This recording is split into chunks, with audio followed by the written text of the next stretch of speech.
Welcome to Real Women, Real Life. It is always awesome to be with you. Can you believe that we are almost at the end of the year? Where has this year gone? It has flown by. I really believe that you have and trust that you've had a great year. But you know what? I want to tell you and remind you that if you have not had a good year, if you're watching this program right now and you're feeling exhausted and you're feeling tired and you're feeling like, you know what, I just want to go sit in a corner somewhere and rock myself to sleep for a very long time, you know what I'm talking about. If you're feeling that way, I want to encourage you and tell you, you know what, don't give up now. The end of the year is so close. Carry on, champion on until the end. There is something still great in store for the rest of this year. Often we get to this time of the year and we start feeling weak and we start feeling almost lethargic, like we don't want to carry on, even with the things that God brings our way. But rather, let's take these last few weeks and this last month or two of the year and say, we are going to just go on strong forward. We are going to stand strong. We're going to stand firm. And we're going to continue in what God has shown us and told us to do. On today's program, it is going to be truly special. I am going to be introducing you to a woman that is absolutely amazing. I have come to know her just this year, and I can honestly tell you my life has become so enriched by getting to know this beautiful woman, beautiful on the outside, beautiful on the inside, a woman of God who has a story to tell. And often you might think that you are alone in the situations that you are going through, that maybe you feel nobody else understands. Maybe you feel you were born on the wrong side of the fence, so to say. Maybe you feel that life has just thrown you the most awful hand. And how can you possibly have a life of success? How can you possibly have experience a life of goodness after everything that you have been through? If that is you, I want to encourage you, urge you to stay tuned to every single minute of this program. This woman has a testimony and a story that will encourage you and make you realize that all things are possible when you are in Christ Jesus. Her story will make you realize that whatever ashes are in your life, whatever has become destroyed, whatever in your life feels like it's at the end, you know what? It is not, because God is in the restoration business, and something that He is phenomenal at doing is taking your terrible situation and transforming it into something beautiful and something enriched and something that will not just be a blessing to you, but every person that comes across your path will stand and look at you amazed, marveling at the fact that God is a good God. Your life will be a testimony. And if you're wanting that type of life, if you're wanting that type of journey, stay tuned to this program, because the testimony that you are about to hear from a woman whose life was in ashes and turned into absolute beauty is going to change your life. I'll be back with you shortly and introduce her to you. Well, welcome back to Real Women, Real Life. I am so blessed to have a woman with me on a beautiful set today in her office, who I not only think is amazing, but that I really have come to see actually as a mentor in my life. Angelique de Toit, welcome to Real Women, Real Life. Thank you, Tracy. What a privilege to be here and just to be chatting with you and spending this time with you. So thank you very much. Oh, it is my great pleasure. I must tell you something about this beautiful woman. The first time I ever met you, I sat opposite a desk from Angelique, and I was so in awe with the passion that Angelique has for life. And Angelique, I know that our viewers are going to be blessed today, but particularly about your story. And today I want to share with you, Angelique's going to share with you her testimony, which is outstanding. So if you've got anything planned in the next half an hour, I want to encourage you just to put it aside and to stay tuned, because the story that you're going to hear from Angelique is going to so inspire you that I know by the end of this program, you're just going to want to get up and go change the world. I can guarantee that. Angelique, so of course I know a little bit about you. Don't you want to share with us, our viewers, who is Angelique de Toit? Well, I'm very privileged to be married to a wonderful man called Ernest du Toit. I'm a mother of children that are now young adults, whom I absolutely adore. I am a speaker, a seminar facilitator, a businesswoman. I wear many hats, but above all, as you say, I really have a passion for life. I have a passion for people, yes. And of course, above even that, yes, a passion for the Lord. That is very evident. That is very evident. I very seldom find, well, no, let me refrain. I don't very seldom, but when I find a woman of God that after I've been in your presence, I just feel so, almost feel like a giant. You know, I can just, my shoulders feel a bit further back. I just feel like I can just do anything that God brings my way. And that is the type of person that you are and that you've become for me personally. And I'm sure to everyone that you come into contact with. Tell me, Angelique, let's talk about your story, your testimony. And I know that we could probably speak for maybe 3-4 hours about it. So in a condensed version, can you give us a little bit about who Angelique was growing up and where and how God has brought you to the point that you are at today? Well, I think there's a wonderful scripture that I'd love to share with you, because I think it puts in a nutshell a starting point and the journey. And it comes from 1 Corinthians. And it's verses 26 to 31. And it starts off saying brothers, but we're going to say sisters. Think of what you were when you were called. Not many of you were wise by human standards, and not many were influential, nor many were of noble birth. But God chose the foolish things of the world to shame the wise. He chose the weak things of the world to shame the strong. And he chose the lowly things of this world and the despised things. Wow. And the things that are not, to nullify the things that are, so that no one may boast before him. It is because of him that you are in Christ Jesus, who has become for us wisdom from God. That is our righteousness, our holiness, and our redemption. Therefore, as it is written, let him who boasts boast in the Lord. Wow. So when I share my story, sometimes I think, it could sound like boasting, but really it's about boasting in the Lord and what he has done.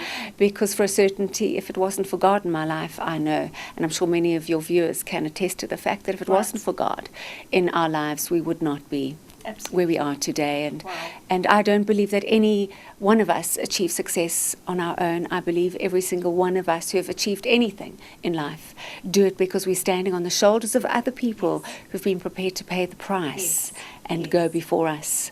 So I really want to share that the very first person upon whose shoulders I'm standing is my mother. A woman whom I loved dearly, a woman who's gone to be with the Lord, a woman who taught me much of the principles that I live by and much of the principles that I teach. And she was a woman who had a lot of suffering in her life. But if you met her, Tracy, you would not know the path that she walked. She was always beautifully groomed. Wow. Didn't matter that we had nothing, and I mean nothing. You would never have said that poverty was an issue in our lives. You would never have said that pain was a major part of our lives. She just had this incredible way about her that influenced us more than she will ever know. Wow. It is often regretful for me that she's not alive today to be able to see the fruit of what she deposited in our lives really coming to fruition now. And I really know that much of what is accomplished has been what she deeply established in our lives, and we've gone on to do exactly the same with our children and with our business, and that is to give them roots and to give them wings, because the roots give the establishing, but the wings allow us to fly, and that's exactly what my mother did for us. And so she was actually the main breadwinner in the household, married to my father for 38 years, but he was an incredibly volatile man, and we never knew from one day to the next what was going to be. We never knew what the trigger was going to be that would set him off, and he just was quite unpredictable, which leads one to feel quite insecure and to not trust relationships. So my mother taught us that women are the glue that keep the household together, and we cannot afford to come unstuck. And she also taught us that you never quit, no matter what. Wow. And with many of the things that we experienced growing up, a lot of violence, a lot of harshness, a lot of behavior that made you wonder what the rest of the world was like. And yet when I needed a haven, I would go back to my mother, because she would create that environment. And so that really established a great strength in me. My father, on the other hand, was a man that would one day be doing something, and then the next day we'd be doing another. So I would get home from school, and my mother would be packing the little few boxes that we have, and I'd say to her, where are we going? No, we're moving again. And with the result, Tracy, I went to 13 schools from grade 1 to standard 6. That's very unsettling. Incredibly unsettling. And of course also too, you never have the chance to build any meaningful relationships. And then at the age of 14, We weren't on the breadline. We were way below the breadline. I remember many nights no food, many nights no electricity, sleeping on the floor, cold bath water. I remember my mother going to the greengrocer and saying, just give me 4 potatoes to help feed my family. And then my father came in one day in a bit of a stormy mood and sat me down and he said to me, you are no longer going back to school. Wow. You need to go and find work and you're going to contribute to this household. And you were 14. I was 14. My children today are in their early 20s, and you look at them really finding their feet in the big wide world. So what you know at 14, I have no idea. Yes. But because my father's word was law, you obeyed. You didn't discuss, debate, negotiate. I just knew I had to go and find work. And of course, I had so much insecurity in my life, so many fears driving my life, and so much uncertainty of the future. And yet I knew I needed to do that. And I didn't know God in those days. I didn't acknowledge God in those days, but somehow in the inside of me I was trusting that God was going to help me, because I knew I was in a sticky situation in my life. And I found a local community newspaper, and it had a 2-line advertisement in it, and it said, apprentice hairdresser required, no experience necessary, immediate start. And I thought, well, this has got to be the job for me. And that was my introduction into the world of work. And I often say in my seminars that the need drives the solution. Right. So I looked at the other apprentices and I knew their need wasn't as great as mine. And I thought, if you're going to do that so well, I'm going to do it a whole lot better. And I really made a decision to try and take that opportunity in my life to make something of my life. But that lasted only for 2 years. Until one day, 2 very official men walked into that salon, and they were from the hairdressing union. And they wanted my school leaving certificate and my birth certificate. And of course, I could produce neither. And so with the result, I then lost my job. And so life gave me another thumbs down. Doesn't matter how hard you try, doesn't matter how hard you work, success will never be for you. And that actually became the lie that I started to believe. You started to believe it. So Angelique, just for us to recap, you only then got to standard 6. You only managed to get an education of a standard 6, which in our terminology nowadays is a grade 8. Yet when I look at you now, you are such a woman, besides of absolute beauty and grace and discretion. You are a successful woman.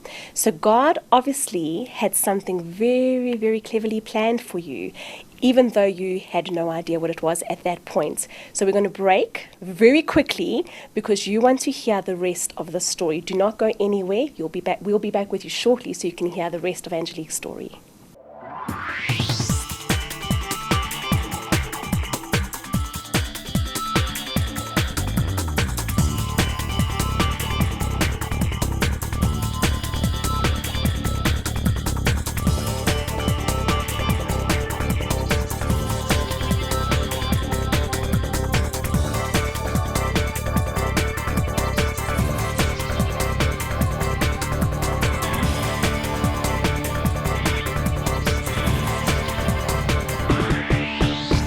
Welcome back to Real Woman, Real Life. I am so privileged to have Angelique de Toit with me on today's program, and she's sharing her story, her testimony, her life-changing story. And before the break, we spoke about how Angelique went through such an incredible, challenging childhood where she was forced to start working at the age of 14, only got to standard 6. And now we're at the point of your story where you're 16 years old, you've lost your job, and now the big question is, now what? Well, you know, I think having lost one's job, you realize now I had no future before, so I seriously have no future now. And I unfortunately went and did, I think, what many young girls go and do, and that's to try and find the answer outside of oneself. And I met up with a man who was a bit older than me, but it was quite an alarming experience, Tracy, to realize that he had exactly the same issues in his life as that my father had in his life. And one realizes that if you don't deal with those issues in your life, you just keep attracting more and more of the same. And it's intriguing to me in the seminars that I run how many women say just that. I just keep attracting these same sorts of people. And so that was an even darker space in my life as far as the message of relationships and how relationships don't work in life. And I fortunately was in a situation where I looked at my mother's life. and I love her and honoured her, but I could never understand why she chose to stay with my father through all of that aggression, that violence, that unhappiness, that poverty. And I guess I made that decision that I did not want to find myself in that situation. And the only one good thing he really did for me was he sent me to secretarial college. Okay. And I guess little did I know that the Lord was going to start using that as a starting point to open a door for me to get a real job, so to speak. Wow. And a couple of years later, I met the man that I married, who is now the father of my children. But I was 21 years of age, and before the wedding, started to feel old enemies of fear and anxiety and panic. And many of the things that I'd experienced as a child, I was starting to feel them rise up in me again. And it took me to a very deep place, a very dark place, a very depressed place, where I was somewhere between merely existing and contemplating death. So great was the fear in my life, so great was the unknown in my life, that I believed that tomorrow wasn't mine. I was actually afraid of tomorrow, and I went through this very desperate space of, during the day I would wish it was night, and then at night I would wish it was day. And so it was a terrifying place to be in. And I know we've got enough research today to show us what that level of stress actually does to an individual. So I went off to the doctor, and the doctor told me it was pre-wedding nerves, and after the wedding, it would all settle down. And of course it just got worse and worse.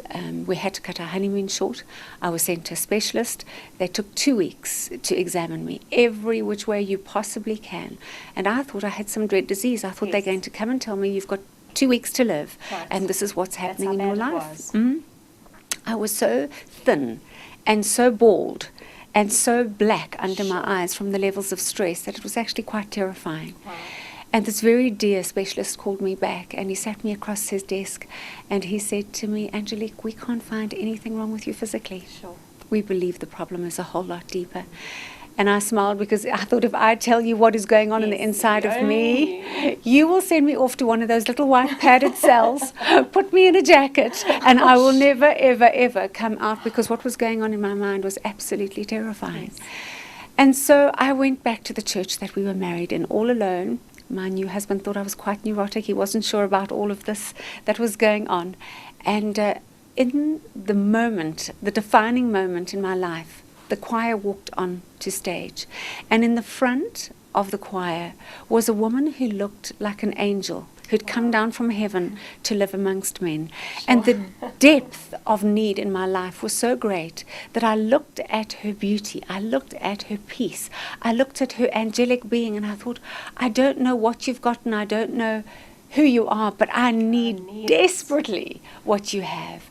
And so that service came to an end. I don't remember what was preached that day. I just remember getting up from that seat, walking to the back, and thinking, if nothing happens today, I don't know if I'll be alive tomorrow. And who should be standing there but that one woman? And her name is Jenny Ward, and she's the second woman upon whose shoulders I am standing. And she said, I don't know you, but here is my name and here is my number, and you'll have a friend for life. And that was 30 years ago, and we're still friends today.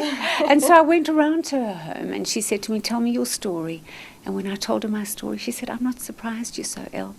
She said, it's like you have drunk the poison, and you're expecting the other people to die. And she said, they're not going to go anywhere soon.